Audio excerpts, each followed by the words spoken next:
All right, welcome back to another episode of the 9 Point Day podcast.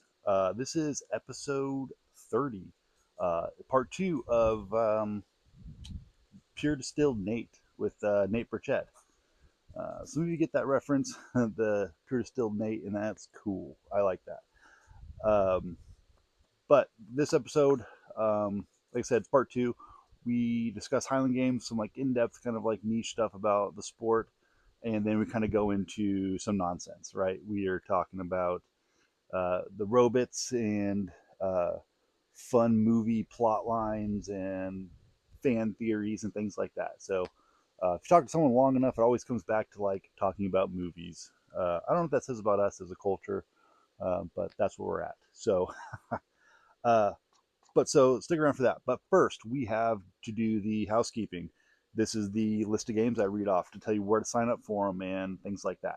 So, uh, again, this list is not like an extensive list by any means. There's a ton of games out there that I'm not going to read off. These are just ones that people have reached out to me personally and said, "Hey, we would like you to promote that on the show." And I said, "Okay." Um, and they're not in any particular order, and I'm probably going to get some stuff wrong. And like they're not in any order like by like date or anything like that. So just listen for dates that are like make sense. And again, I barely know how to read, so like I'm probably going to get something wrong. I have before, I'll do it again. Uh, up first, we have the No Fame Home Games, which is in Milford, Massachusetts, in 2 weeks. It's going to be on June 21st. Everything's kind of closed up on that. You can't really get into it, but I'm still going to promote it on here because it is awesome. It's really good, great games. Um, so you can buy tickets and go see it, and I think that's worth a thing to do.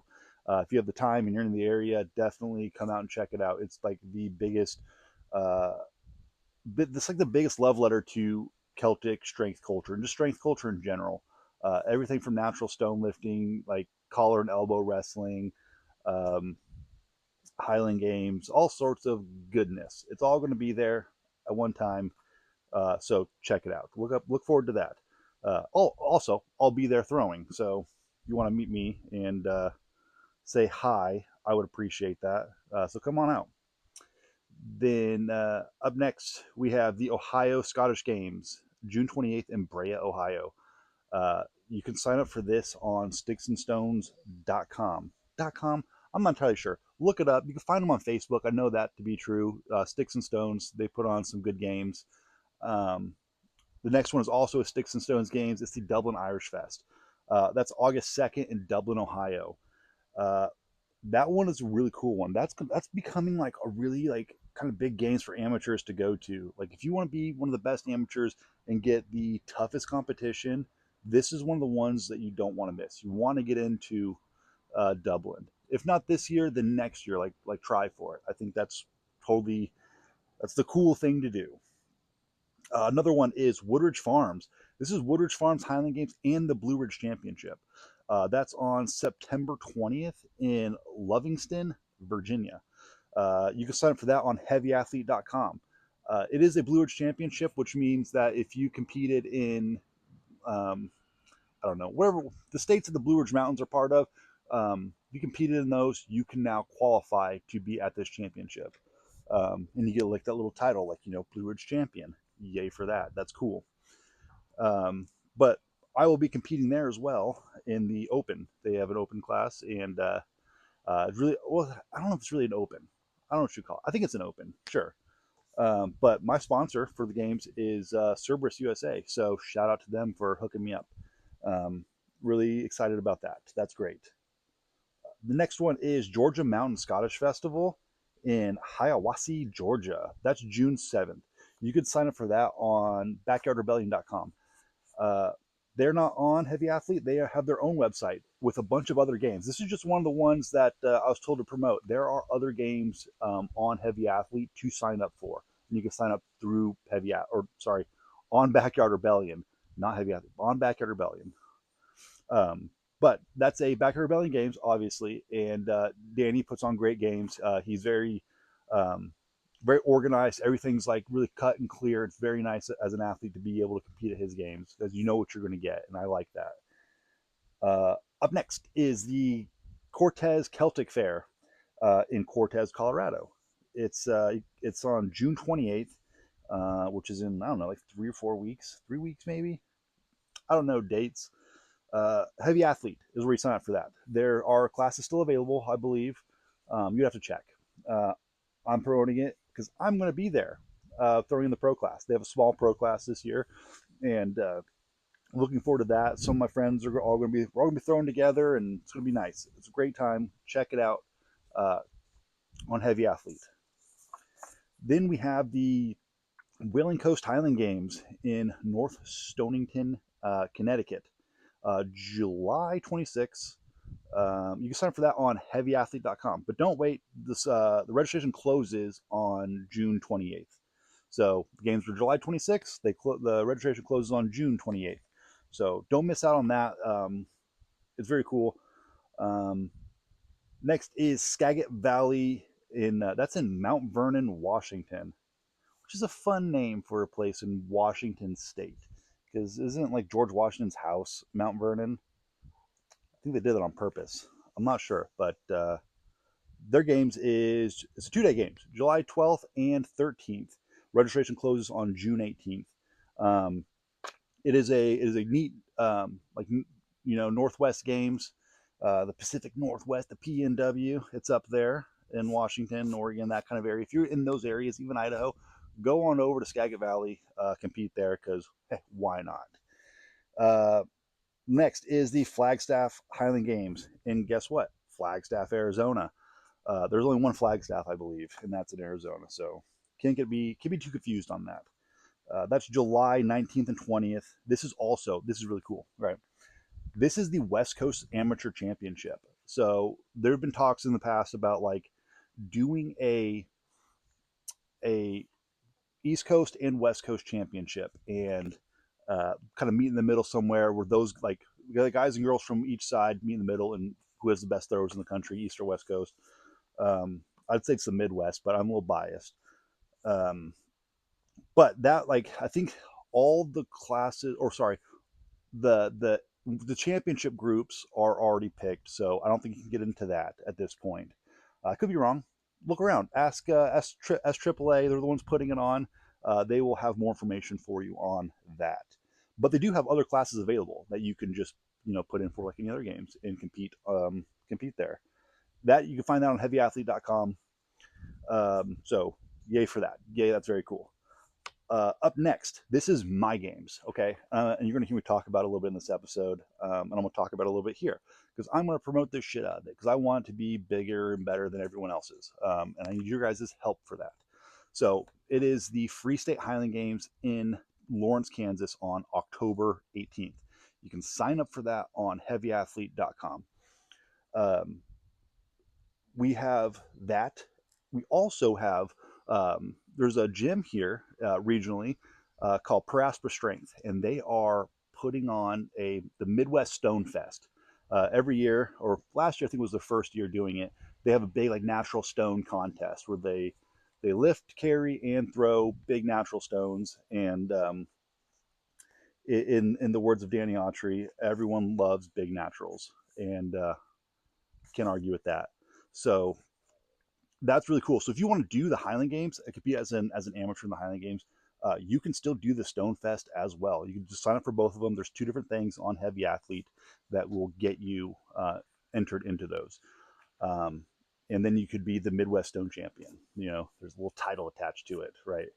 So there's that. If you guys have any questions on anything that has to do with the Free State Games, like you can message me directly. You can email me. My email's out there. Find me on Instagram. I have, or put it down in the comments. I answer comments. I'm pretty good about that sort of thing. But it's going to be a really fun time. We are having a pro class in the evening. It's a split session. Amateurs in the morning, Stone Fest in the middle, and then pro class at the end. And if you stick around, we are having a sheaf contest where there's going to be a bounty on sheaf. Everyone competes against everyone to win money. It's going to be really cool. The formatting on that's going to be interesting. I'm waiting to. You'll see. You'll like it. It's going to be really cool how we're going to do the sheep contest. But that's kind of it for that. Now let's go into the episode. Thanks for watching. Here it is, episode 30, Pure Distilled Nate, part 2. I mean, like, I struggle with like processes and like doing things efficiently, and I'll get bogged down by that. Mm-hmm. Like, oh, my wasting time go like chasing like down like this organization pattern when I can just use technology to solve it. Like I was using Chat GPT to like do some stuff for the podcast. Yeah.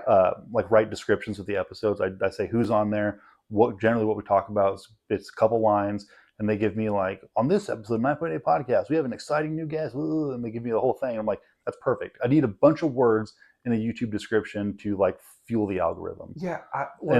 So I me, use ChatGPT all the time with yeah. my work, and it's super good at what it does. As long as you're I'll get to as long as you're putting in good stuff and proofreading it afterwards. You got to proofread it. Like I've used the right emails and stuff like that, just because like I have an idea of when an email sounds good, and I'll type that email into ChatGPT. I'm like, is this fine? And they're like, yes, but change these.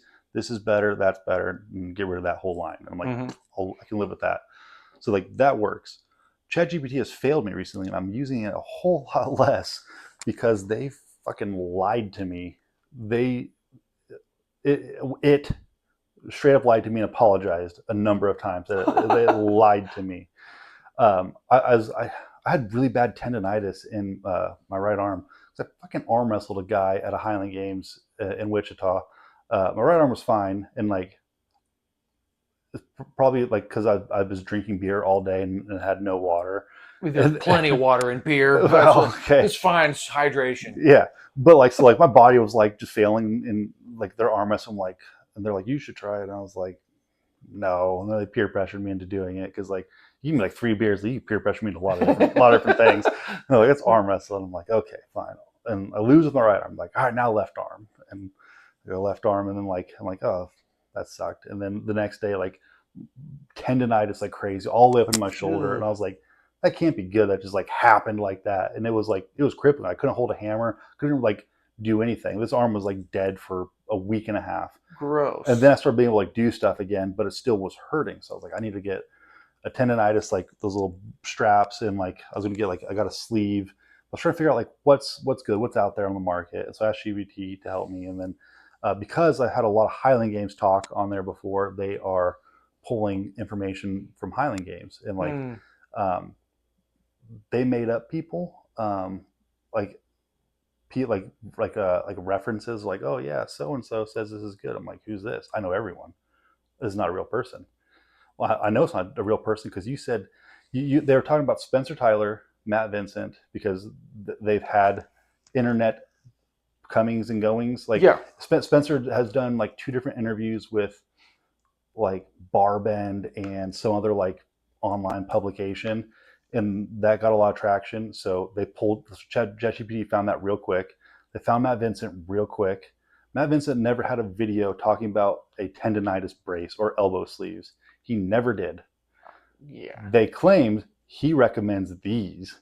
And then they said, even guys like Dan Tenney, Tenny. Very close. You almost there. What do you mean Dan Tennyson? Oh yes, Dan Tennyson. I'm like, why'd you say Dan Tenney? Like, oh, sorry about that. We thought that that would resonate with you or something like that. And I was like, oh boy. And then like I started getting confrontational with them, and then I apologized for getting confrontational with them because our robot overlords need to know that like I'm not the enemy. And then they proceed to just make up more shit. Oh, and I was like, okay, I'm losing faith in you. And yeah, but like if I were to continue down that route of like arguing with them, they will just essentially just like shut me off. They will ignore me. Mm-hmm. They'll give you like short little answers, like just to end suffice. It. Yeah, we'll end the conversation there. Yeah, I use it a ton for like the proofreading stuff, but yeah, maybe I need when I'm working on some tech stuff, or I need a command line prompt or something like that. Yeah. That's about what I use it for. Right. But I use it a ton for all sorts of stuff like that. It's good for certain things, but like there's like human stuff that you have to do. Like, 100%. Like they sent me down a path of like a couple different options for like a sleeve and like a brace, and I should have ran with that on my own as a human with a brain, and I didn't. I kept like talking to the robot and was like, "What do we do now?" And then they started lying to me. But I did use it for my games that I posted on Heavy Athlete. Um, you can just write out a whole description, but I'm like, I don't want it to just be like a paragraph of like what my games is. I want it to be like a little more like broken down, like bullet points and things like that. Yeah. But they're using Markdown, which is like some kind of like, I don't know, primitive coding thing to like, I don't know what it is, but it's so I asked ChatGPT to like, I gave them all the information. I'm like, make this work for Markdown with like all the bullets and stuff like that. And they even added like some emojis in there, like and I was able to copy and paste that because it was words with like some like arrows and then some like brackets, and tells you like that this is a bullet point and things like that. Because you can't just put a bullet point on whatever that description box is. Mm-hmm. And so they helped me there. But like, there's some human brain stuff that yeah, you just don't like being lied to either. I don't like being lied to. And who's this Dan Tenney fellow that you're talking about? It was crazy. Like, if anyone wants to see it, I will post it because it is bonkers.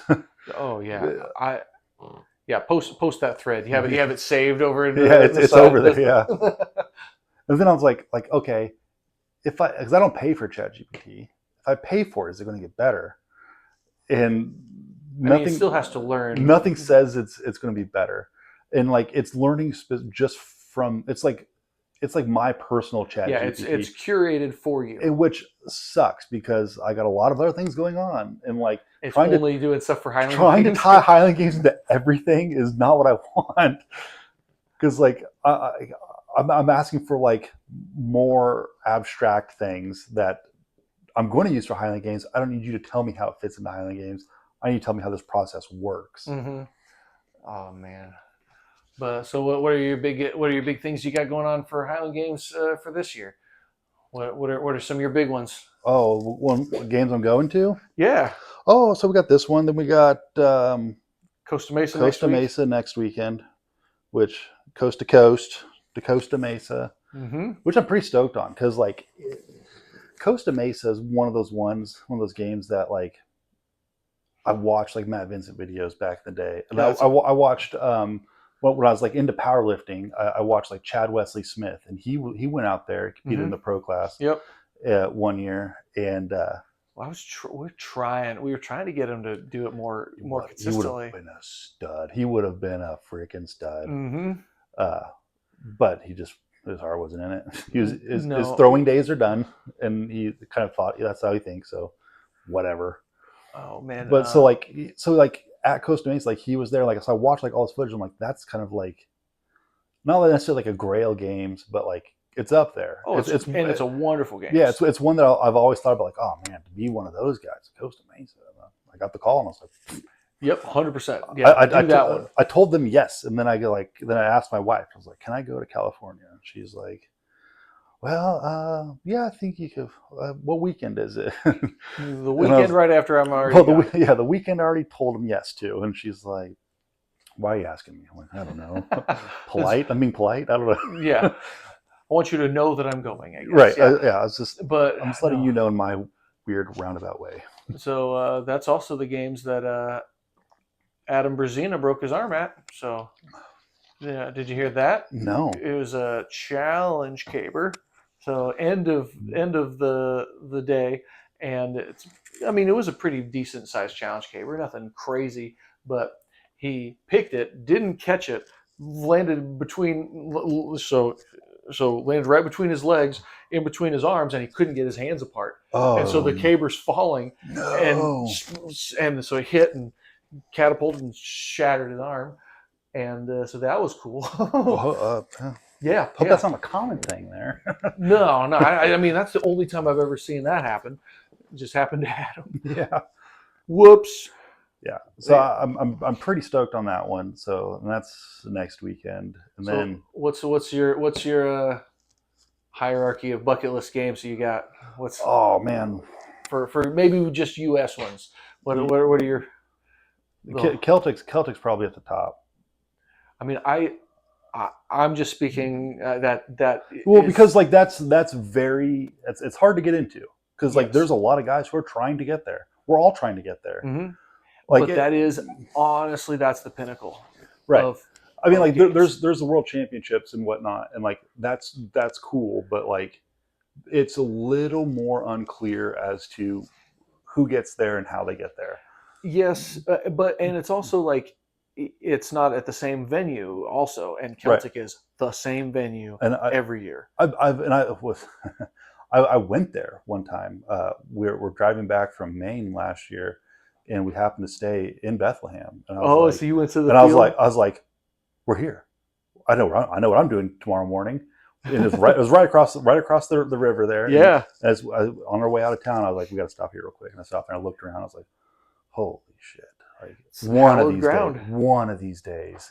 Dude, Like so that's top tier, and I think it's doable. I mean, you have to believe it's doable to get there. yeah. Um, And I mean, you're not wrong that there is a long list of guys that are right. trying to get to that one.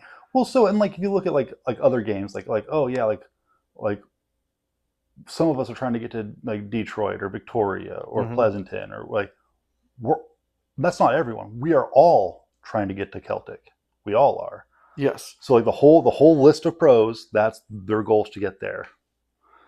But so like the competition is steep and it's not easy to get to. Correct. So that's top tier. And man, I guess like So Enum Claw's up there just because like so I have said it 1,000 times, and Jay knows that I love him. That is the greatest worst games of all time. yeah. I mean, did you go as an AM ever? No. No, I love Jay. That field is notoriously hard to throw on, and it's the hotel is not the greatest, and all, but it is such a fun game.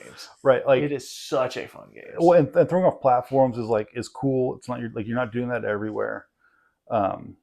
And no boots for hammer kind of thing. Yeah, and that's just what it is. Yeah, and that's like been that way for forever. And so my games in October 18th in Lawrence, Kansas, for anyone listening who wants to come, we are throwing off of platforms as well. Same thing that Enumclaw does. Uh-huh. And people are gonna be like, "Well, I don't want to throw off that." Blah, blah. Well, it is what it is. Like you're going to do better on weights and stones. Like you theoretically should do better. You should. Your hammers are going to be less, but we're only throwing heavy hammer because that's just the space we have. But it'll be cool, and like it's new. It's not the same thing on the same shitty Kansas ground that you throw on every weekend. Like this is like I don't know. It's different. It is. I mean, but yeah, that's something that's needed. I think just a little bit of variety. Yeah, I think is needed in the games, even if it's just the platform. And the claw is such a fun game. Yeah, energy's high there. Like you can even you could see it like watching people's videos. You're like, oh my god. Oh, the crowd's into it. Yeah, the crowd's into it. And that's huge. So, have you done Pleasanton before? Not Pleasanton. That should be on everybody's list. That's on the list. It's God, and it's a weird weekend because that's like the busiest weekend in pro Highland Games because there's Pleasanton, Wisconsin, Virginia, Albany. I think one in Canada that same weekend. There was Calgary, but it's not. Okay, it's so maybe that's Yeah, it used to be that weekend. Right. So like everyone has a place to go, and it's like, where do you want to go, kind of thing. Where can you get in? Yeah, and that's definitely worth trying to get. Yeah. If you can get there once, go to old P Town. That's definitely a top tier game. Steve has run that thing so well. I know he's passing it off this year to a handful of people. Yeah. But yeah, that was the first big games that I went to. Yeah. And that's such a cool games. Yeah, I emailed Steve and we've talked, and we'll see. Yeah. So let's see what else you got on the list. What's on your bucket list? I want to go to Estes too. Ooh, old Estes. Yeah, That's a good because like guess. it's a good field. The weights are good, the hammers are good. I mean, Fisher threw 150 foot in the light hammer, and uh, Kyle is already claiming he's going to break the lightweight world record there, just because Oh yeah, Phil Sputnik is Sputnik is great. yeah I also have my PR there. I threw 88 feet with that bad boy. yeah It's fantastic. yeah I've thrown like 86 a handful of times with other weights, but I've thrown that one 86 and 88 2 different years. So yeah. like that thing's It's a good. good weight, good thin air. It flies right. Yeah, I want to make it out there. But that's like, well, and like it's kind of weird too because like games are kind of coming and going these days. It seems like. Yeah, Uh, there needs to be more people kind of our age that are stepping up and really growing some games right. too, because there is absolutely the ability to grow them, but they just haven't been marketed very well. One thing that like I tell people anytime they're trying to do something in the Highland Games besides just throwing, I like keep doing it. Don't do it. It's not a 1 year thing. No, Whatever you decide to do, it's a 10 year process. Like it's a 10 year thing. yeah, for Commit sure. to doing whatever you're doing for 10 years. Like otherwise, you're not going to succeed. You're not going to see any return on this, um, and you're just going to make the sport just in the same place that it's always been, declining. Like Mm-hmm. you're not going to be helping unless you like have longevity in whatever you're doing. So whatever games you decide to do, because like so many people we're like, oh, I want to run a games here this year, and then it's not there the next year. Like it's not there for 2 years, and they like, oh, we're bringing it back, and like, bring what back? What did you even have? Yeah, Like, do it consistently for years and years, and like build something. That's like that's going to grow the sport more than anything. Is just the consistency. yeah. Well, and how are there not any of these big cities? How are there not huge Highland Games at in big metropolis? Like they can all support these, and Right. then but there's a bunch of little tiny towns that have a backyarder and whatever Mm-hmm. because that's where people are doing. It's like why is there not more of these big towns? Like how come Portland doesn't have theirs anymore? That used to be a top 5 games in the states was Portland, and now Right. it's not even I doesn't was even going to say exist. that would have been on the list. Portland Yeah, because that was an like awesome you hear games. tons of cool stories from Portland, and they got that big stupid stone you got to throw, and Yeah, it like was awful. It was yeah misery, yeah like but it was I so want to much throw that fun. big stupid stone. Like Yeah, yeah well, and Portland used to be sponsored by BMW, yeah and so like when the pros would show up, they would donate, not donate, but let a bunch of the athletes drive. So for every 2 athletes, they would give them a BMW to drive around over the weekend. hell yeah It's like, where's all this stuff? Like, why aren't we doing more of this crap? yeah And but there's yeah, I would say that yeah, definitely make your bid for Celtic. yeah Get on that because that's a great games. yeah yeah and I'd like to just make it out more on the West Coast for games, but I've been going to the East Coast a lot. Victoria should be on your list. Victoria's on the list. Yeah. Victoria should definitely be on your list. Let's see where I else. forget about it though, and like for no reason except for like I'm just looking closer to me because that's all I want. I want games closer to me. Yeah, It's I the closest pro games to me is 10 hours, and that'd be Austin. That's the closest games to Topeka.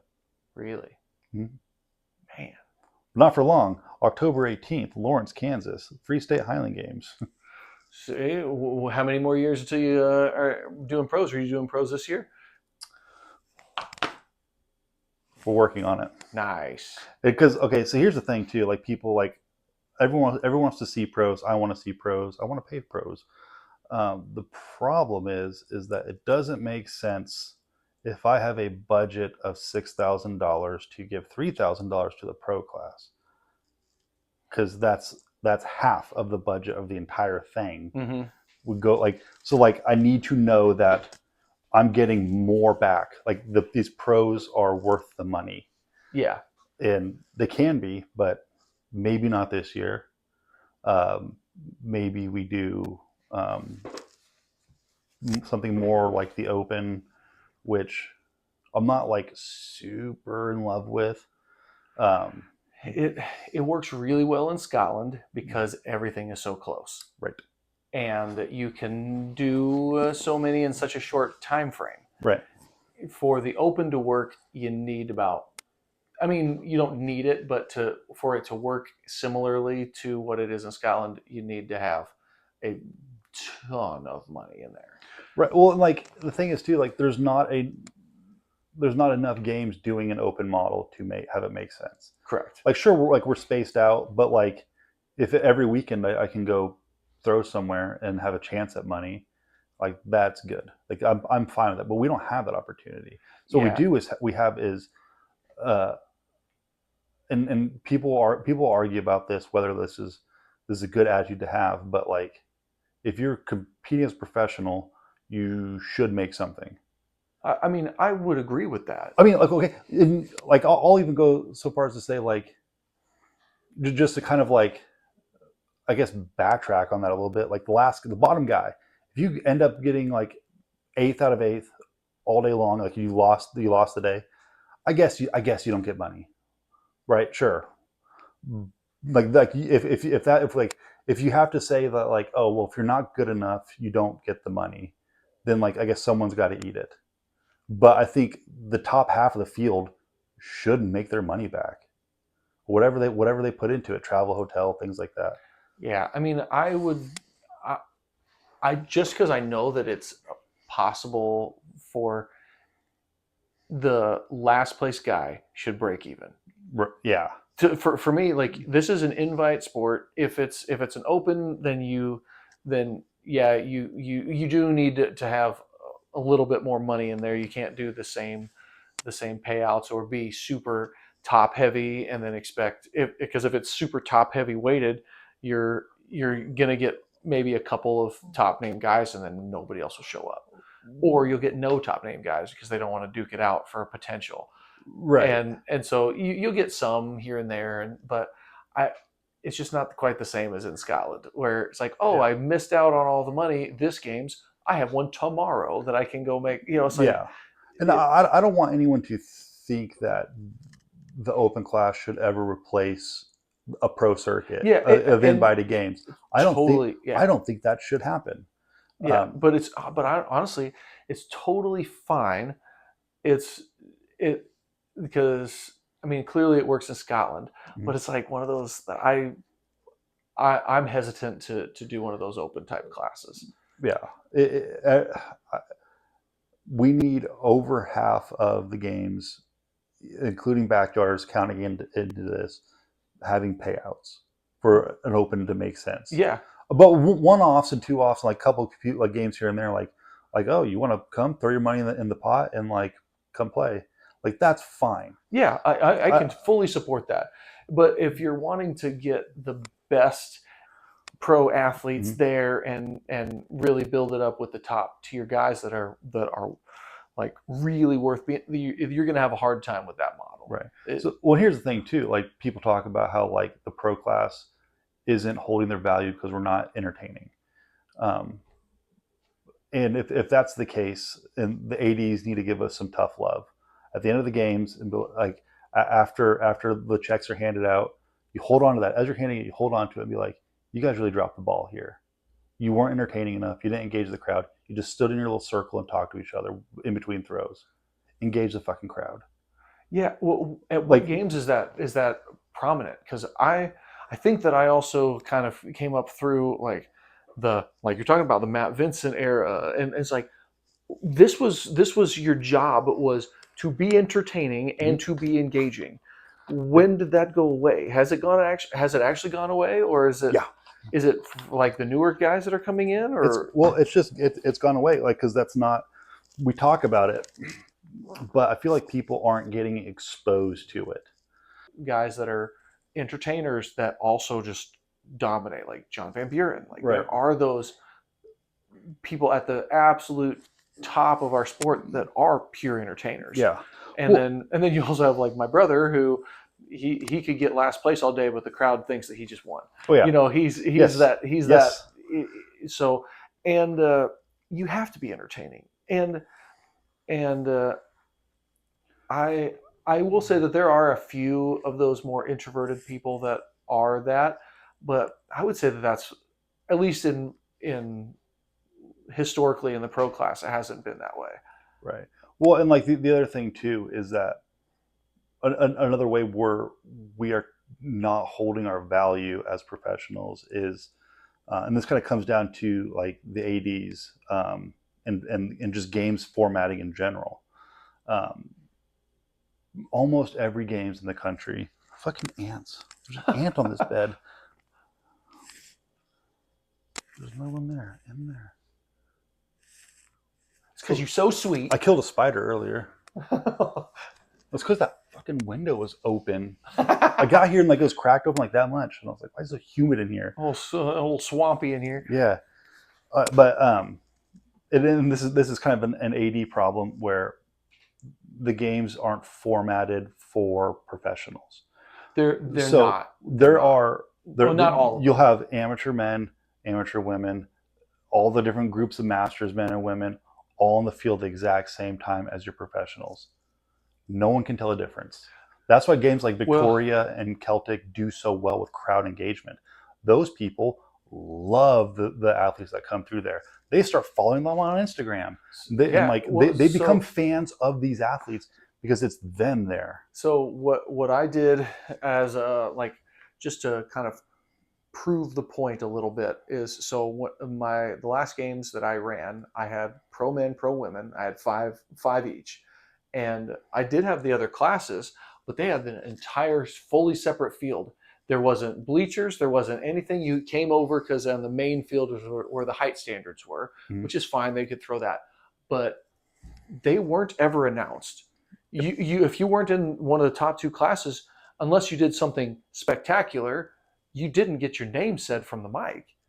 And I brought in a top tier announcer. Who'd you have? So Greg Bell. Okay. So he's fantastic. So I brought him in. So he's from the West Coast. So I brought him into Iowa, and he did all the announcing. But how we did it was the 5 pro men through the first event, and then as soon as that event was done, the pro women came in because they were warming up the whole time off to the side. We had the whole area, and so there was no downtime, and we only had 5 athletes, but we did introductions, we did interviews, we also talked about the sponsors and what they were sponsoring and who they were sponsoring and all that, and the day flew by so fast. It was super palatable, and you only had to keep track of 5 men, 5 women. Yep. And it went off so well. That's how you do it. And I've pitched this idea so many times to different ADs, and it's like, even just get a good announcer. A good announcer is worth their weight in gold. Yep. So they did something similar in Maine this last year, where they had all the open people, because it was women's open, men's open, and masters. I don't think there are any women masters there, but so there's 3 groups on the same field, which is too many. And they're full groups. Yeah. Well, yeah, and it's so like, but that field is big enough that like the field you weren't. So I've gone. I think that it's in the same spot that I was there the last time I was in Maine. I think it's in the same location. I think it's the same spot. It's a big field. There's plenty of space for all the people to be. It's just too much for the crowd to watch. But like on this one field, it was just the open classes. On another field was all the amateur classes. All the friends and family can go over there and watch their friends and family. But like, this is where like you want to see like someone break a world record. This is where you're going to see it. Yeah, and that just makes sense. Yes. Why is that not the standard across the board? And all the announcers that are announcing this guy that's literally, he rolled out of bed this morning. This is 2nd games ever. Why is he being announced? Not saying that you don't encourage them internally as athletes, because you want to develop the love of the sport, but we grow the sport also because people are engaged in our sport, Yeah. and you're not being when you can look at it and be like, I can do that better. Yep. Yeah, and that's killer for our sport, to be honest. yeah. So what I'm doing at the Free State Highland Games in October 18th in Lawrence, Kansas. Nice plug. That's right. We're having a split session. Morning session is going to be all the amateur classes, and they're going to be all throwing at the same time, like normal Highland Games. And then the evening session comes. So this is the time that we're promoting. This is where time that like all the flyers are saying like be here at this time. If I can get pyrotechnics, I will. There's going to be sparklers going on. Arlington, Texas used to do that same thing. Yeah. We didn't start throwing until like 3 or 4 p.m. because he liked the sheaf and weight over bar to be under the lights. That's it. So cool. So what yeah. So this is. I'm trying to make a show of it, right? Because if you're going to pay people to be there, or you're going to have some kind of elite group that you're promoting, you're paying an announcer to be there, things like that. Like money's being spent for the show of it. Like you got to make the show. And so it's going to be in the evening, lights are coming on, only doing 5 events off platforms. And we're doing sheaf as well at the end. So like if you competed in the morning or the first session, you don't get to throw sheaf. Hang out, and then you get to throw sheaf for money at the end. Everyone will throw. The standard's going to be a little bit higher. Like it's going to start at 24 or something like that. Well, if everybody's in there, yeah, you can even go a little higher. Well, depends on who's there, and this is another job of the AD, which sometimes, not naming any names, but like some people sometimes they drop the ball on who's actually at your games and what they can do. Correct. Like if you only have a 30-foot sheaf standard, and this person throws 34 feet every time they touch a sheaf, or they have a 110-foot hammer field and they're a 130-foot hammer thrower. Yeah, there's some of those things. Even more than that, my pet peeve is not having a starting height that you never drop below. Like you always start at this height or higher for like. There should be no weight over bar standard that's set under 10 feet. Okay. Yeah. I mean, like it's okay to know height. It's okay to know height. It's okay to know height. I've know heighted as a pro many times. It sucks. It sucks. But you go and work at it, and if you can't make 10 feet, then go work on it. And it's not. It shouldn't be. Nope. It shouldn't be. You have to make a height. Yeah. So it should be 10 feet for sure, even in the C class. Yeah. Like and maybe half of your class doesn't make the height if it's a true C class. That's fine. Not everybody needs to make a height. Right. It's okay to have a 0 on there. Same thing with sheaf. 18 or 20 feet, depending on if you're using the 16 or 20 pound bag. Even for the C class, it's okay. You're going to get a couple of shots, and I'm super anal about safety with a caber. Yeah. You get an appropriate size caber. If you, I didn't let any of my C class or novice guys at the competition unless they came and trained with me and did the whole like you had to come before the games to practice with me to do all this, or you didn't even get to touch. You zeroed the caber. I don't want you getting hurt with a caber the day of. And if you can't lay it down properly, or you get out of control and hold on to it too long, you get one close call. You're done. Like I've done that. I've judged the C class a number of times, and sometimes just like most of the guys, it's their first time touching a caber. I give them a big long instruction and a big demonstration. This is how we do it. This is how you get away from it. If you can't get out of the way, and I tell them safely. I'm like, if I say drop it, you drop it, and then you get away, and I demonstrate. It's not this, and I drop the caber and I couldn't stand there. It's not that. It's drop it, you run that way. I don't care if you look dorky or not. You fucking run, and if you don't, you're done. I tell you, go sit down. Yeah, and you don't get to touch it again. People have. I'm very serious about caber. Yeah, you can look at a few different years. There's a few people that have 0s in caber because of that exact reason. Because it's like, no, you didn't lay it down safely enough. That time you held on to it way too long while we were telling you what to do, and then you threw it weirdly and it bounced up and almost like why are you doing this? Yeah. This is no, we're just done. You can go hurt yourself on your own time, or you can come to a practice with us and we can teach you how to do this correctly. Right. So, well, and C class, I don't give them degrees.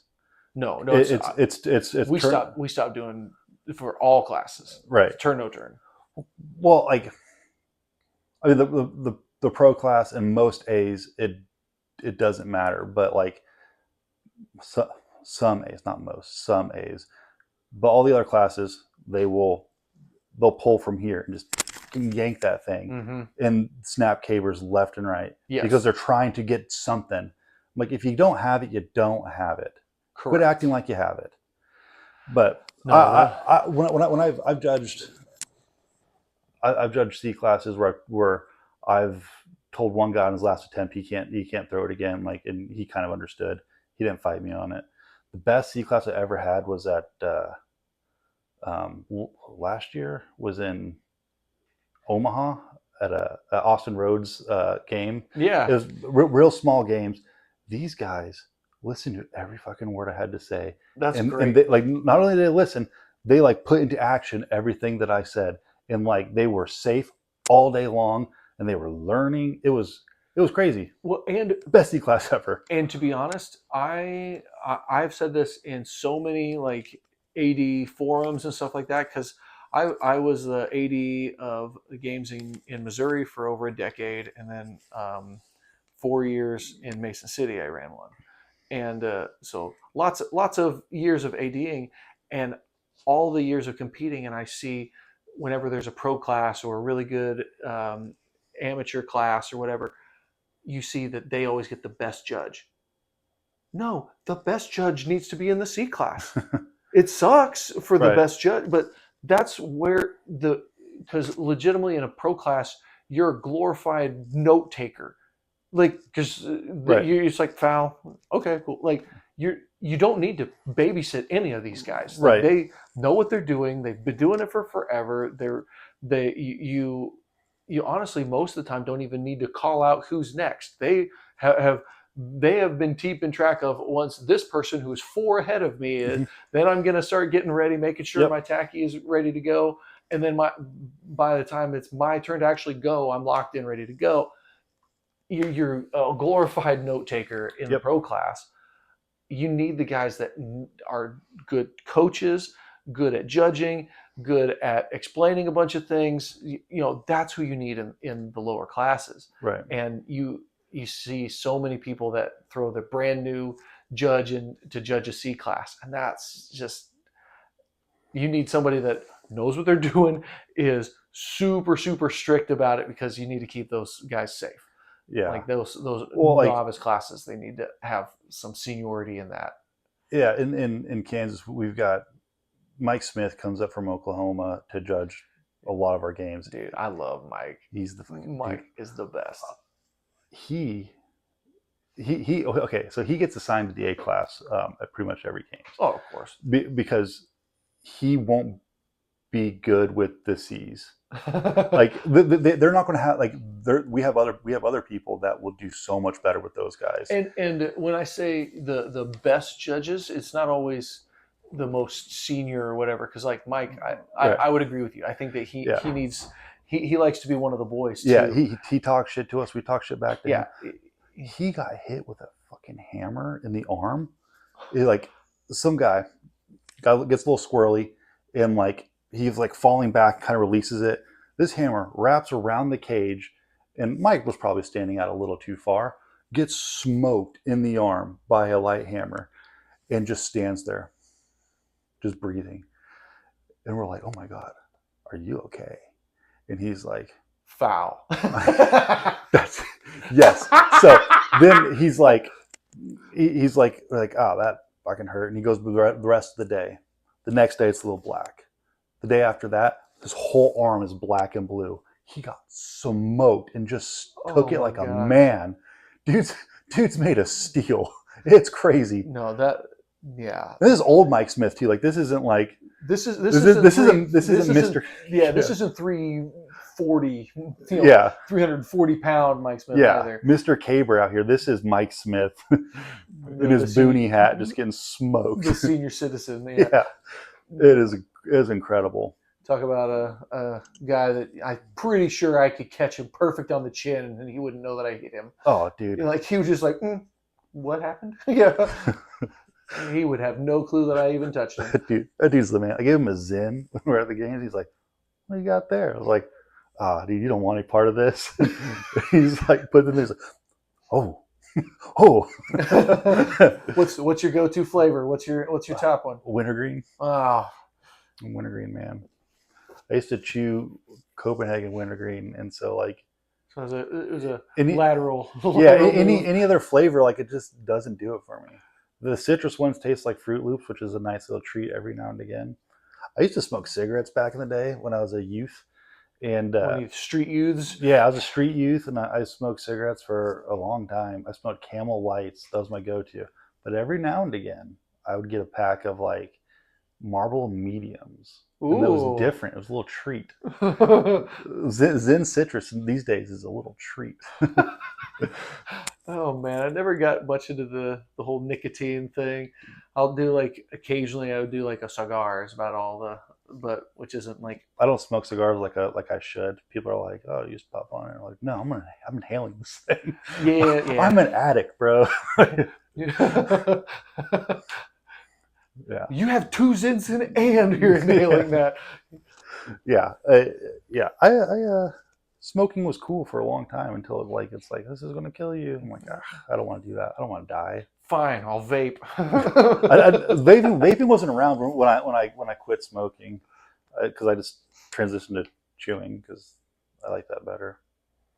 And then I was like, that's all vaping. And then like when vaping first became popular, it was like the big ass like machine. It's like wow. Yeah, it literally sounded like you were blowing bubbles. Yeah, like they didn't have jewels or views or anything. Like it wasn't cool. Yeah.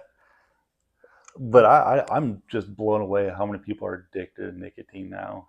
Because now it's a huge dose. You're getting kicked in the teeth with how much nicotine you can get in those vapes and stuff. Yeah, and like no joke. Well, and like they listen to people like Andrew Huberman. He's like, oh yeah, nicotine is like it's like used to like cure Alzheimer's or it stops Alzheimer's from like growing and it helps you like be more focused, like in clinical studies, and like yes, it's also super fucking addictive. It's so addictive. Yeah, I mean, I'm probably gonna get on like 6 or 9 Zins tomorrow, right before Heavy Hammer to throw 84 feet with that stupid thing. Whoa! But like nicotine does nothing for me. Caffeine does nothing for me. It's just like I'm just a fiend, I guess. Yeah. Well, I mean, I stopped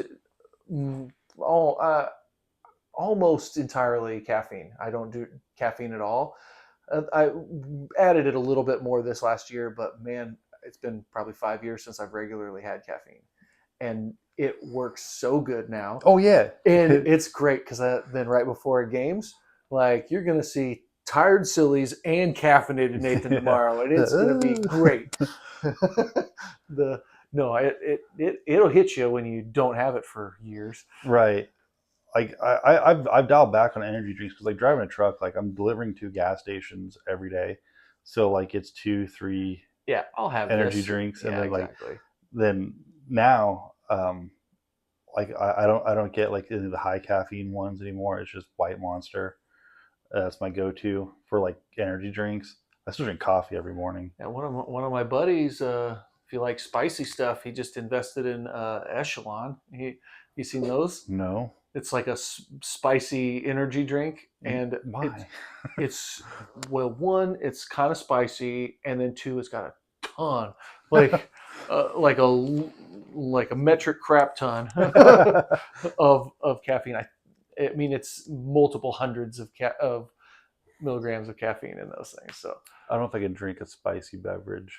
Oh, I about threw up one time. Like I got one of those Element salt.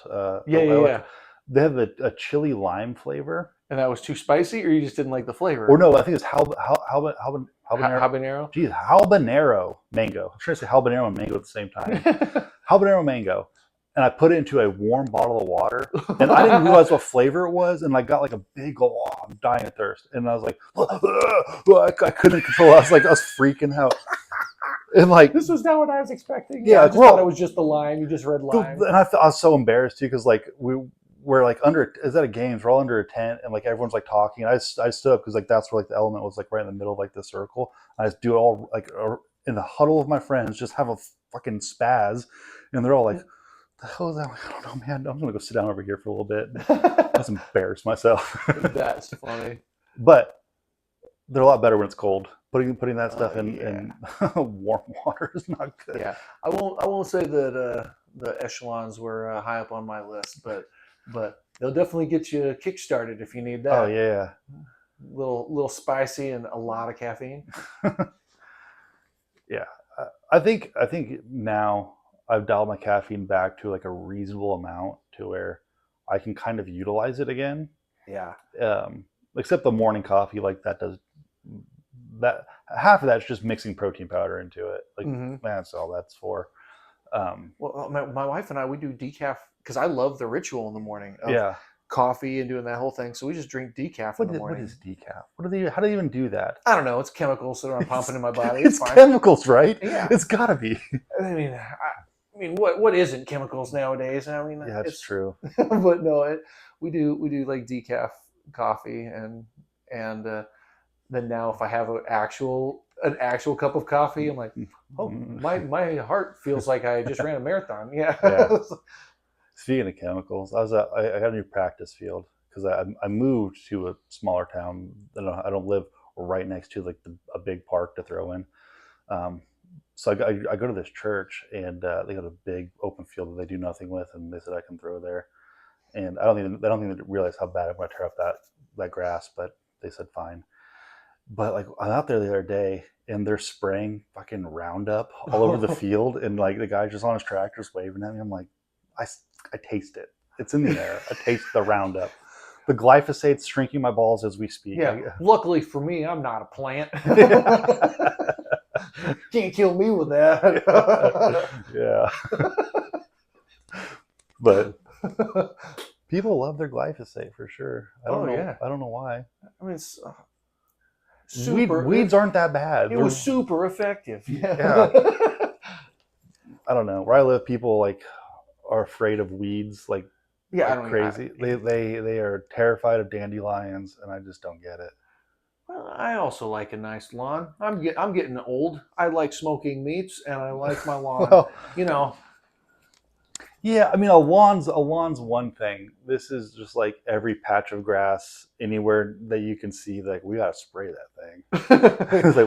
It's like they love to spray. They have their little backpacks with a little pump on it, spraying stuff. And see, I mean, that's as close as they're gonna get to Ghostbusters. So you know. Yeah. But no, I won't lie and tell you that I'm not trying to get my house to look real sweet.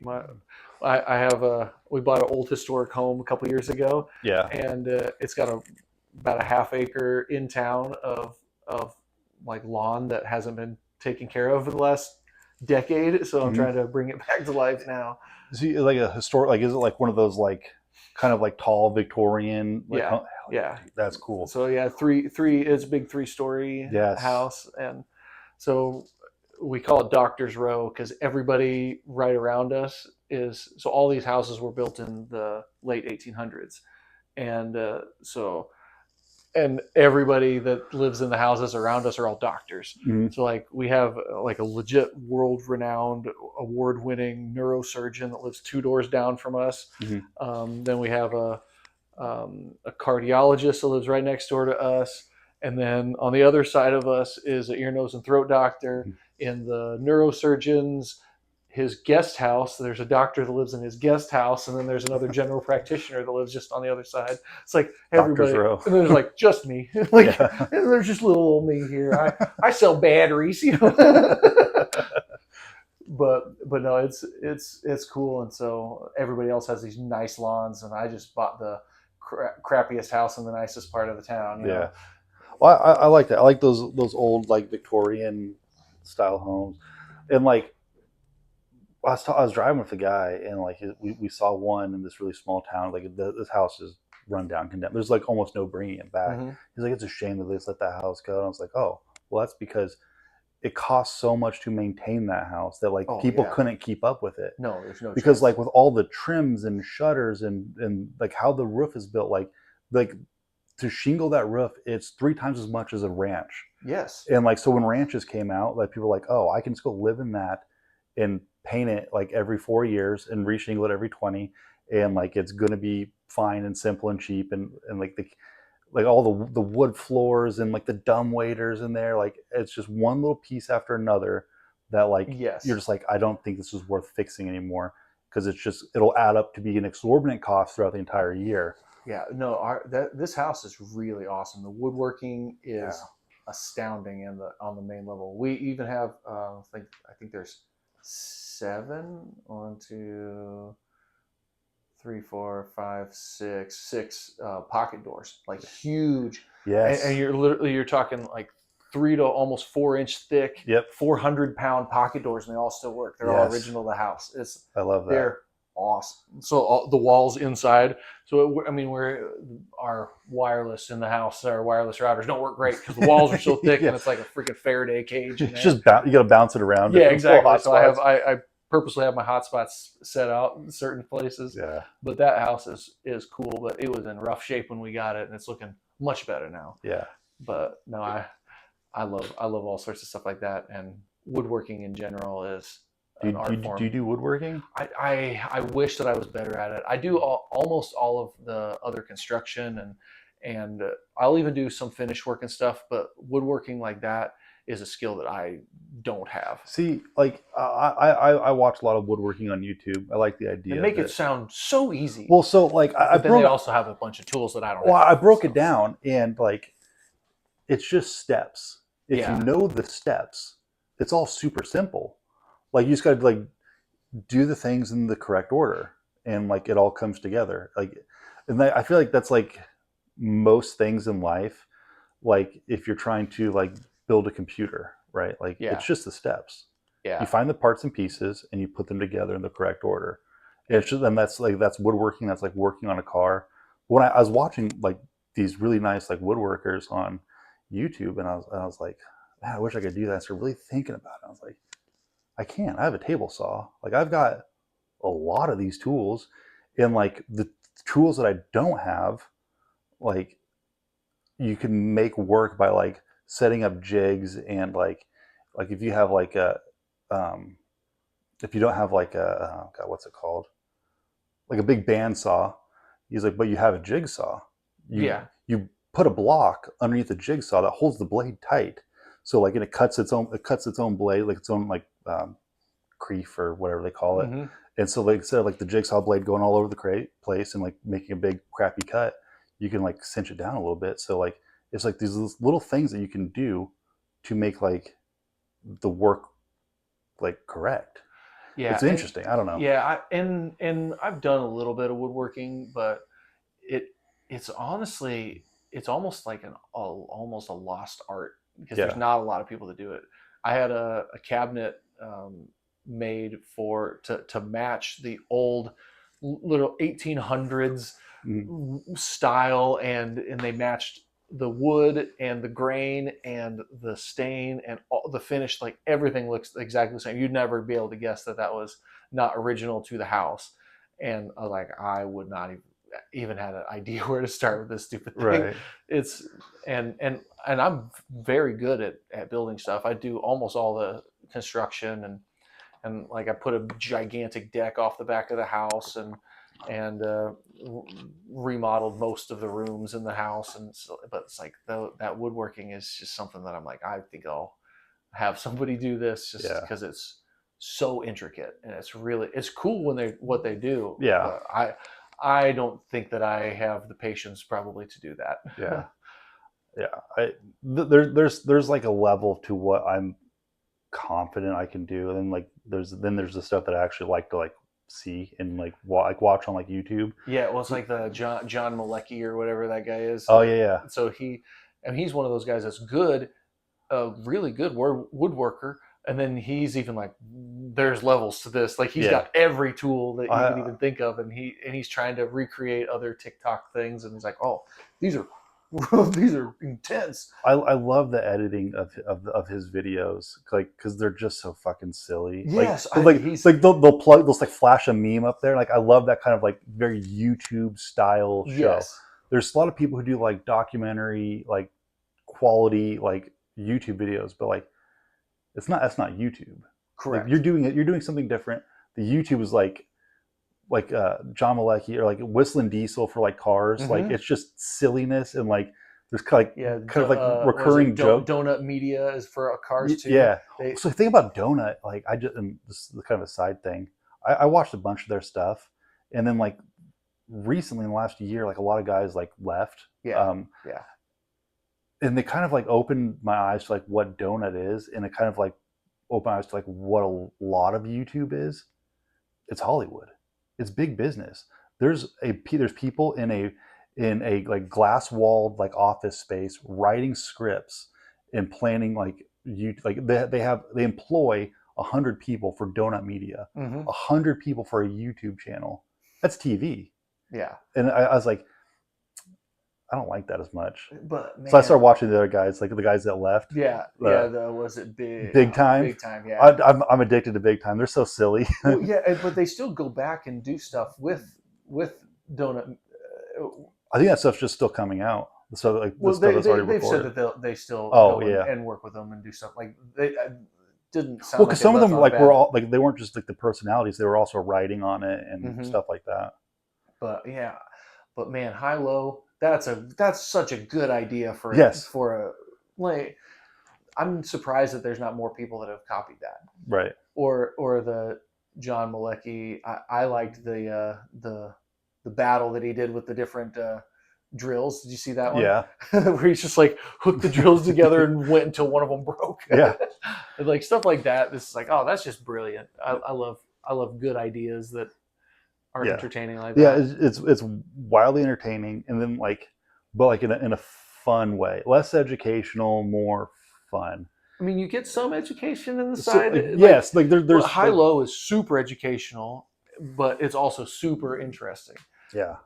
But I love stuff like that, and I'm not even a huge car guy necessarily, but I love watching like some of those that just they're engaging with how they're doing it. My wife hates when I watch car YouTube because I'll go through phases of it where like lately I've been binging pretty hard. I've watched it like Throttle and TJ Hunt, who's like a drifter. But like their channels are just them like building cars. Like Throttle like does like I just saw that they posted one. They're rebuilding the Acura Integra from Fast and Furious, like the first one. Gotcha. The red car, and like they did all the Fast and Furious builds and things like that. And they kind of did them in a way I wouldn't have done it, but they're more like drag cars, but like whatever. Just faster is better. No, whatever. I wanted to look cool.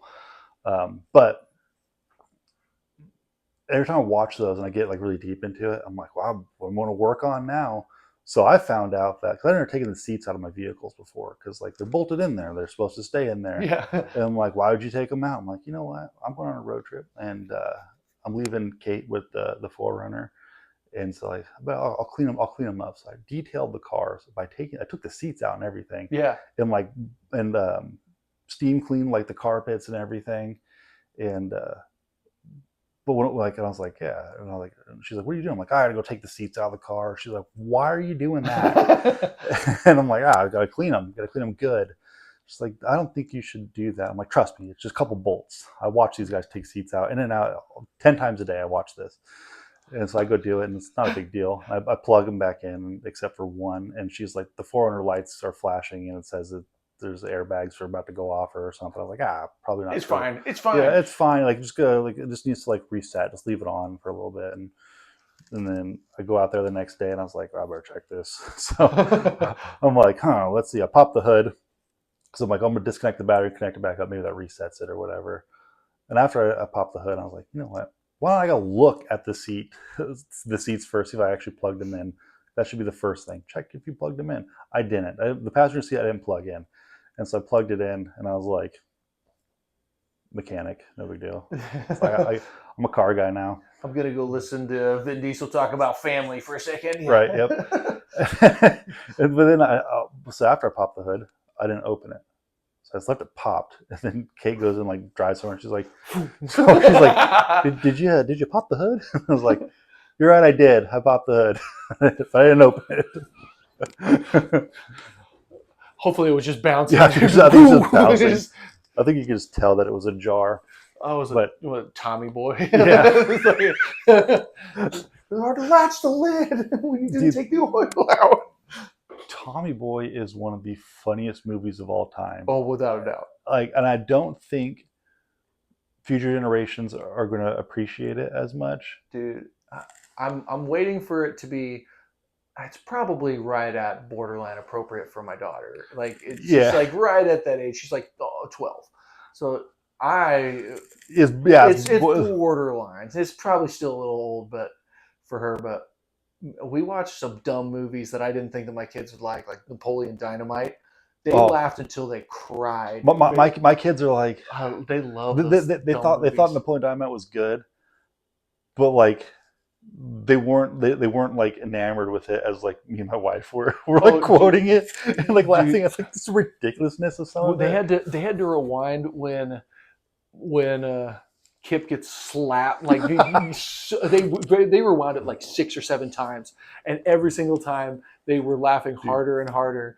And when he blew up the Tupperware underneath the car, underneath the van, drives off. Dang it! And he just drives away. It's like still to this day, my kids will just walk into the room, dang it, and just walk away.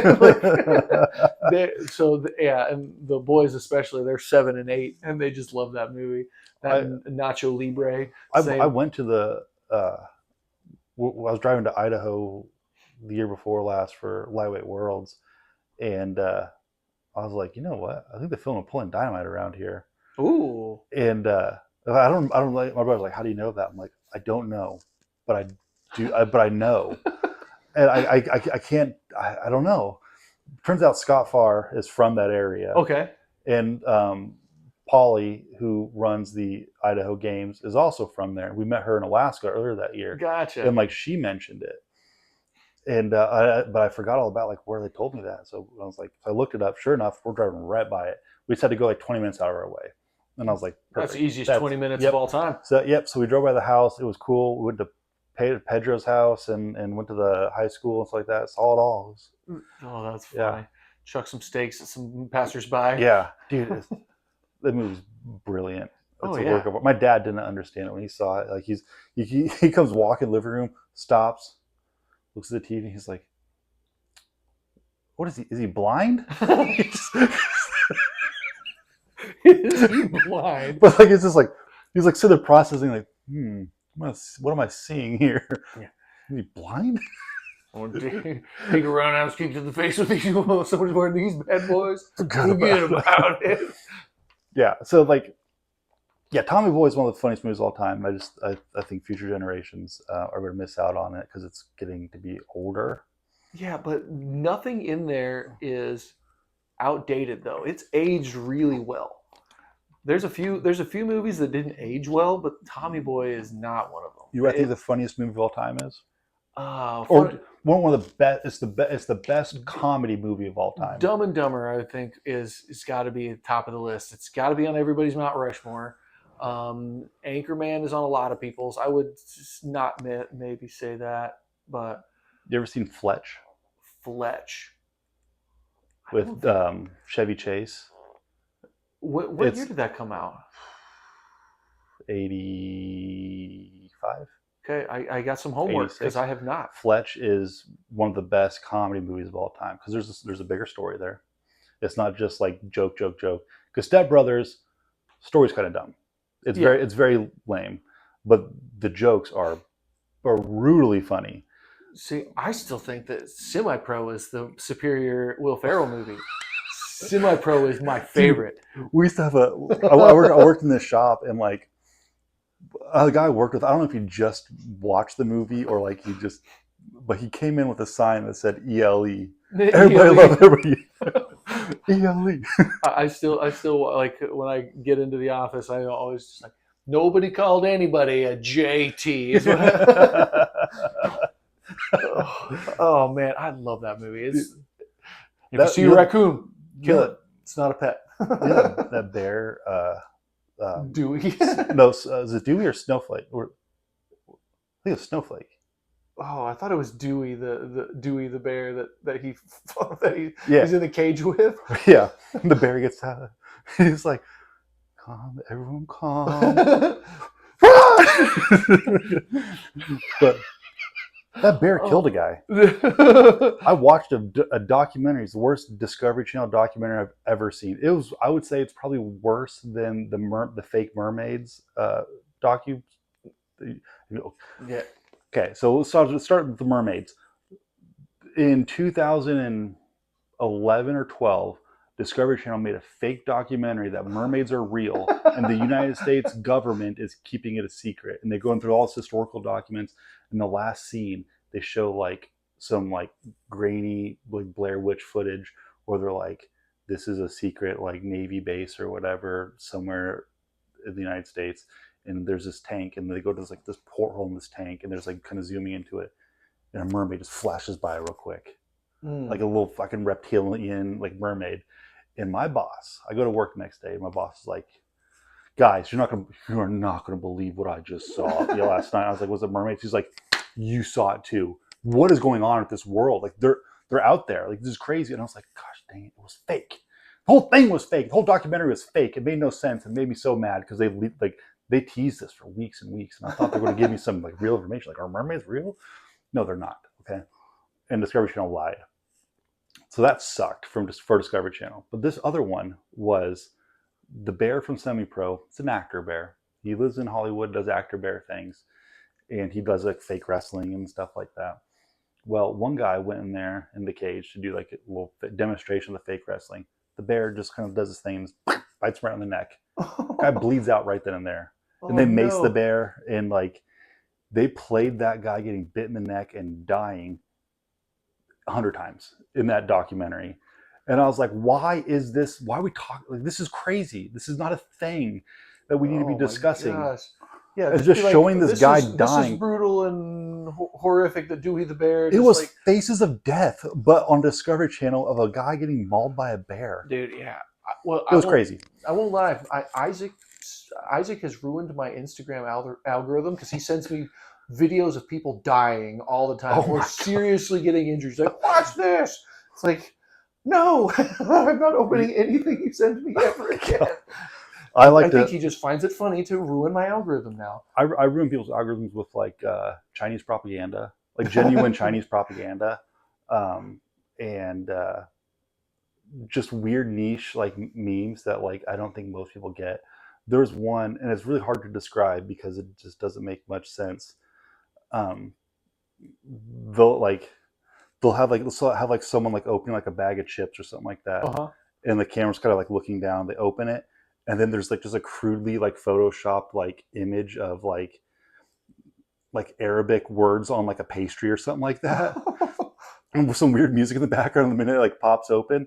And they do that for all kinds of different things. And it's very similar, like the format of that meme. It's stupid, but it ruins people's algorithms, and I send it to people all the time. Oh, that's funny. It's kind of died off recently because that was like a little flash in the pan for the shit that I get. That's funny. But it's like weird internet brain rot that I would prefer that other than seeing people legitimately get electrocuted to death. See, I remember growing up, people always wanted to watch like Faces of Death and stuff like that. I didn't like it. That was not one. I didn't like it.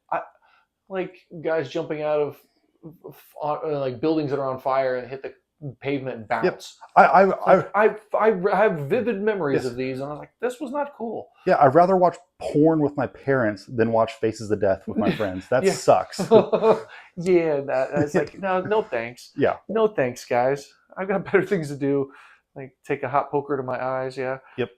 But no, Isaac loves the the dark the seedy macabre. ends. Yeah, the dark seedy ends of the internets. Yeah.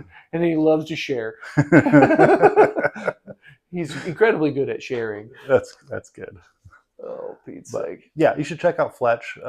Chevy Chase is his best role ever. Well, I like Chevy Chase. He's a reporter in L.A. and he's kind of like doing uh, he's doing a story on like a drug ring on the beach or whatever, and he's just like he's a big basketball fan, and he's just kind of like one of those like reporters who's like he's like a loose cannon. He just kind of does what he wants, and like you'll get your story when I'm ready. It's not ready yet. I need an advance on the pay or whatever kind of guy. Like he's behind on payments. He's like having to sneak into his own apartment to like get a change of clothes because there's bill collectors at the door, kind of thing. Fletch. Yeah.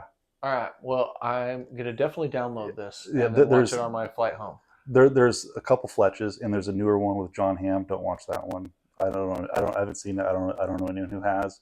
But there's Fletch, and there's like Fletch 2, The Return of Fletch. I haven't even seen that one because my dad told me it's not that good. Well, but it's probably something like with the Anchorman movies. Speaking of Anchorman, Yeah. like had Anchorman 2 come out first, that would have been the classic. Yeah. But Anchorman 1 came out first. If you just watch one of the movies, they're essentially the exact same type of comedy. Yeah. But one just came first, and you're trying to Right. recreate it, and you just can't. Right. That very rarely happens where Yeah. the second movie is even close to the first movie. Yeah. So I haven't seen Fletch 2. I'm just gonna hold it down that Fletch is a single movie and it's good that way. There's the Fletch universe is only only one movie. Yeah, and I'm okay with that. It's a standalone movie. It doesn't lead into another one. There's no reason to do another. It's perfectly fine that way. But believe me, I'm gonna go download this, and I'm gonna have some homework for my drive / flight home. Yeah, most people like look at like I say like, oh, Fletch is my favorite Chevy Chase movie. They're like, oh, what about like Vegas Vacation and Christmas Vacation and all those vacation movies? I'm like, yeah, those are really good. They're very funny. They're not Fletch because Fletch has it's a bigger story there than just a bunch of gags. Which I mean, the more I watched, because Christmas Vacation is really funny, but it's so good. It's very much like a bunch of gags right in a row. Yeah. Like even the whole part of him like getting stuck up in the attic. That seems like it doesn't even make sense in the whole scheme of the movie. Like old lady clothes. Yeah, then falls through the roof, but then he's still stuck up there, even though he found his way out because he clearly already fell through the roof. Yeah, it's like, but you know, there's certain things that didn't really make full lot of sense in the flow of the movie, but that's still a good movie. Right. I still would watch it. Like there's like a lot of those like comedy actors that like I've found the one that I really like, and it's not the most common one. You ever seen The Razor's Edge? Mm-hmm. That's one of my favorite movies of all time. Really? I love that movie. Because it's Bill Murray being funny, but also like being real. Doing the best acting he's ever done. Yeah. And you're the first one that I've ever met who's seen The Razor's Edge. Yeah. Well, and I also like a lot of his random cameos. Like, honestly, his cameo in Zombieland or whatever, that's a freaking fantastic cameo. That's great. He's playing himself as just like. I think about all the time, like meeting Bill Murray and just letting him know that my favorite movie he's ever done is Razor's Edge, and just hoping it's like he's like one of his favorites. Yeah, he's like grateful that like I enjoy it because he gets Ghostbusters all the time and like things like that. And he's like, yeah, obviously you love Ghostbusters, but like if you say Razor's Edge, like I just want him to be like, yes. I mean, Bill Murray is 100% one of the funniest people that has ever walked this earth. Yeah, I mean, I don't know if you listen to the New Heights podcast or whatever. It's the Kelsey Brothers podcast. Mm-hmm. So he was on theirs, so I listened to that episode, and he has this bit that is so funny because he's friends with it is in Roadhouse, the one with Pat Swayze, and then I can't remember the lady that was Pat Swayze's love interest in that movie. Yeah. But he was really good friends with that lady and her husband, Mm-hmm. and then every single time that movie came on, he would call up his friend and be like, "You got to turn on TBS right now." Pat Swayze, he's doing some unspeakable things to your wife right now. It's like, I know he's such a nice guy, but that's wrong what he did. He's like, every single time that it would come on TV, That's awesome. Rest in peace. That's wrong what he did. That's a piece. Should have done that. I just aspire to be even a tenth as funny as freaking Bill Murray is all the time. Yeah. But I think Groundhog's Day is pretty good too. yeah, that's a really well known one. When you're talking Razor's Edge, like very few people. Yeah. I mean, that was very much like a obscure role for him, and nobody. It wasn't really.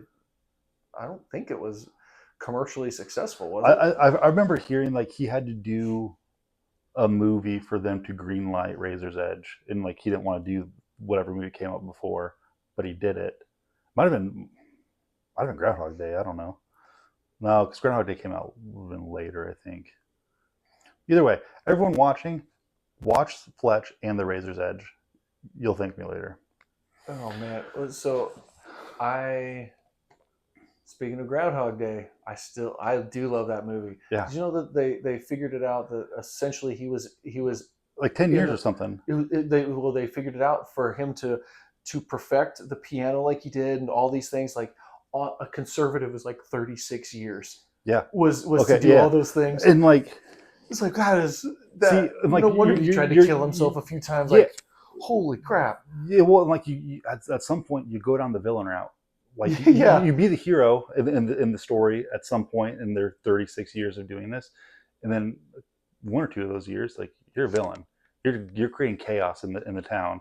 You're murdering people and things like that, just to see like how far does this go? Where does this end? You know, it gets really crazy, and they don't show any of that. No, and I love the theory that Ned Ryerson, you know the so that's the devil. That Ned Ryerson is the devil, and he's who got him in the loop in the first place. Have you seen this theory? No. So they go through and he's trying to sell him insurance and all sorts of stuff. What's the next step? It's a doozy. yeah, exactly. So but they go through all of that, and he never buys insurance from Ned ever until the last day. Because remember when he's playing the piano, he's like, oh yeah, he bought this, and then he bought all these. So as soon as he bought, so they think the theory is that the Groundhog Day ends because he got with this lady. Ned Ryerson. There's 1,000 different times that exact thing happened in 36 years or whatever. But he bought insurance from freaking Ned Ryerson for the first time, and that's what got him out of the loop. I like I like that theory. That Ned Ryerson is the freaking devil. Yeah, Ned Ryerson. Yeah, that's good. Ned the head. That's great. There's some like theories of like movies that the internet feeds me that I'm just like I'm not buying it. I saw one recently though that I'm like, I like this theory. It was Ferris Bueller is a Groundhog's Day. Ferris Bueller's Day Off. Because like it's all too perfect. Yeah. It doesn't make sense. Like him going to like the Cubs game or whatever. It was like, yeah, I think it's Cubs or White Sox. Or that Ferris Bueller isn't actually a real person. I heard that. Well, so like I like the theory that it's a Groundhog's Day because like they said like, oh, if you're going to a Cubs game at this time, like that's taking up most of your day. You won't have time to do the other stuff. So you'd have to have it planned out exactly like how you're going to navigate yourself into these seats and be and to get in the parade and things like that. Like it's all too perfect. Okay. But it's not the final like solution because he's still getting like almost caught by the principal and instead of having to run home and things like that. Like it's not perft yet.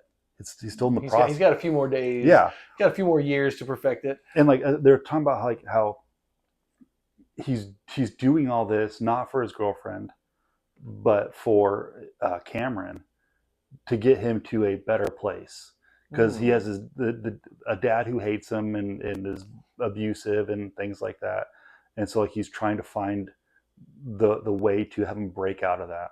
Gotcha. I like that. Yeah, I thought that was a good theory, and I'm like, I'll roll with it. It's forever. It's a Groundhog Day forever. Yeah, there's a couple like darker theories from Disney movies that I like, but all right. So, do you like the Matrix movies? Yeah, So, I didn't like them until just recently when I watched them again. I was like, I understand them now. I watched them when I was younger, and they didn't make any so fucking sense. I will say so. The first Matrix movie is obviously a classic. Yeah. That like groundbreaking, all the things. Yep. So it was the film theorist on YouTube. So he did a whole bunch of different theories and stuff on different movies, but the one that he came out with that makes all of the sequel movies palatable and makes the entire thing make sense is that Neo actually isn't the one. The one is Agent Smith. And Interesting. here's your homework. I'm going to watch Fletch. Okay. You look up Agent Smith is the one from Film Theory. That's Okay. that's Okay. your homework. I think it's like a 10-minute video, and you're like, then go watch the sequels. It's like, oh man, this all makes so much more sense. Yeah. Like when this random dude on the internet's telling me what to think. Yeah. This is Matrix is one of those movies why like I'm not thrilled about AI and like simulation theory and all that stuff, because it could be a real bummer at some point. Mm-hmm. And like, well, what's interesting too is like it wasn't until recently that like people are okay with AI, because every movie up until the last 5 years has all said AI is the devil and we should stay away from it as far as we can. Yeah. Until now. Now it's our friend. Now it's helping us. And now there are problems involved with AI, but we are fixing them together. Well, and I watched a bunch of these movies, and there's also a lot of the what do they call it? When you remember when the collective remembers something one Mandela way. effect? Yeah, the Mandela effect with like the Berenstain Bears books and all that stuff. You see that I think people just don't know how to read. Yeah, and there's a lot of people that don't know how to read cursive, I guess. There's a because we watched it like, and I think it was regionally like how you said it too. Mm-hmm. Like I said Berenstain Bears. Yeah, I said Steen also. Yeah, but like I also don't remember reading it correctly. What I do find odd is like Bob Barker dying. Yep, that happened twice in my life. That was weird.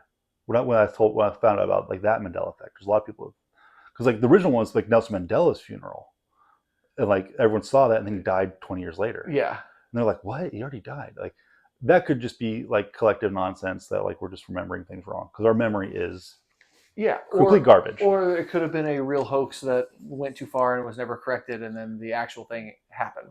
There's a few different theories behind a lot of this, but yeah, it is kind of weird. And there's another one with like Disney, with like Tinkerbell flying through and lighting up the top story of one of the castles, and you can't find that in any movie. That doesn't exist. And I've got some old Disney movies, and so well, and like it gets really weird because like people who check the like the physical media of it, and they're like, oh, it's not there. Mm-hmm. Where's it at? And like so that bleeds into a bigger picture of like, it's like in the Avengers. Are we seeing the hiccups of the AI? Well, so like it's like in the simulation. It's like Iron Man, right? He goes and he's fighting like criminals, like, or not criminals, like well, they are criminals, but like just kind of bad guys that he can defeat on his own. And then in 2 short years after, or like 5 short years after the first Iron Man movie, he's fighting interdimensional demons and things like that. Yeah. That's a thing that I don't want to get into. Like once we get past like, oh, they're able to change our physical media, because it's one thing scrubbing it from the internet and scrubbing it from like, but if you can't ever find like, if you're like convinced of a thing and you have the thing and then it's different, that's like now you're fighting Thanos in the sky, and I don't want to go up there because it could be really a real bummer for everyone. But let's wrap it up here. Yeah. Thanks for coming on the show. Well, yeah. Well, thanks for having me and for chatting at me for Yeah. 2.5 hours. Yeah, 3 hours. Oh, we got to 3? Yeah, we got to 3. We're doing pretty good. But anything you want to tell the audience? I'm quite big in the Highland Games community, so they're watching. Oh, man, you put me on the spot here. I mean, not a whole lot. I'm just super happy to be on here. I like supporting this stuff because Cool. I think that this is huge for the longevity of our games and for the outreach and starting a lot of conversations. And I'm happy that you invited me. Awesome. Well, thank you. That's it, guys. Do the thing. Like, comment, subscribe. Do all the things. Helps the algorithm. All that jazz. I'm pretty responsive in the comments, so do that. Also, October 18th. October 18th in Lawrence, Kansas, the Free State Highland Games. Be there or be square. Signups are on heavyathlete.com. You just go to like find games, scroll to the bottom of the list. I'm there. Registration's $50. You get lunch, shirt, all that jazz. It'll be a good time. And thanks for watching. And as always, so far, God bless. Boom. Okay, so simulation theory is quite interesting.